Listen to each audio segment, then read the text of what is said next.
ध्यान दो, सवाल क्या कह रहा है कि एक व्यापारी अपनी पूंजी का 50% कार्यकर्ताओं के वेतन पर खर्चा करता है तथा पूंजी का 33.1/3% वस्तुओं की खरीद पर व्यय करता है। यदि उसके पास 6,000 रुपए नगद बचे हो तो उसकी पूंजी क्या है? तो पूंजी मान लो 1, क्योंकि इसको फ्रैक्शन वाला एक ही है तो उसको क्या मान ले, पूंजी मान लेते हैं 1, ठीक ना।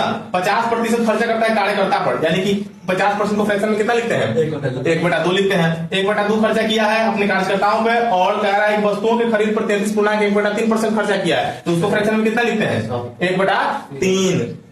अब खर्च कितना किया है इसको भिन्न का जोड़ कर दोगे तुम्हारा 5/6 आएगा। बात समझ गए? तो अब जरा ध्यान दो, उसका पूंजी होगा टोटल कितना? 6, जिसमें से 5 खर्चा कर दिया है, उसके पास बचेगा कितना? 1 बचेगा। अब पैसा उसके पास कितना बचा हुआ है? 6,000। कितना बचा हुआ है? 6,000, यानी कि 1 का मान 6,000। अगर तुमसे पूंजी पूछेगा तो 6 का मान निकाल दो, कितना? 36,000। अगर खर्च पूछ दे तो कितना निकाल दोगे?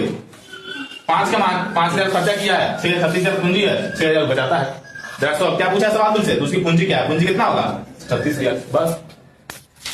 अगर यही सवाल को तुम परसेंटेज बनाओगे तो उसका पूंजी मानेंगे हम लोग 100%, जिसमें से 50% खर्च किया है कार्यकर्ता पर और 33.1/3% खर्च किया है वस्तुओं की खरीद पर। यानी कि अब देखो, अब 50%, अब शेष कितना परसेंट बच जाएगा? उधर ध्यान दो। तो शेष 50% में से तुमको ये घटाना है ना। 100 पुराना है, 100 पुराने के लिए क्या करोगे? ये 3 है जो 1 है, ये 2/3 हो जाएगा, इसमें मिलकर कितना हो जाएगा? 34 हो जाएगा ना। अब 50 पुराना है तुमको, तो 34 और 6 कितना? 40 और 10 50, यानी कि 16.2/3% की दोनों खर्चा करने के बाद बचेगा। और उसको पैसा कितना बचा हुआ है? 6,000 बचा हुआ है ना। तो 16.2/3 का मान 6,000, यहाँ 100% निकाल दो।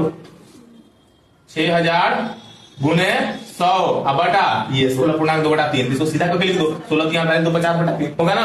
तो 50/3 में 50 जाएगा नीचे, 3 कहां से जाएगा? ऊपर। इसको सॉल्व कर दो। 5 से काटोगे तो 12 पंचे 60 है ना। आई 12 आई 36 पर 1 2 3 0।